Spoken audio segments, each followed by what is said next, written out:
तुला काय वाटलं मी तसं होऊ देईन? राजा येऊ देत नाही तर रंक येऊ देत, मी म्हणल तेच होणार. बघतेच कुठला बाजीराव आडफाटा करतोय ते. वाग मी बरं माझ्या पोराचं नुकसान होऊ देईन? हे बघ, ती मरण का तिकडं, आपल्याला काय करायचंय, आपण आपलं कान पाडून मोकळं होऊया.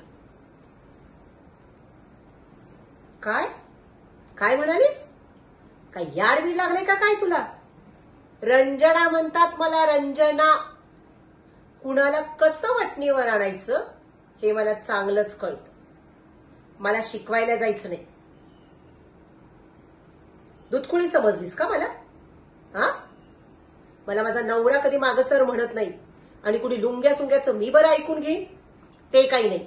मी एकदा बोलले की बोलले, परत विषय चघळायचा नाही, कळलं?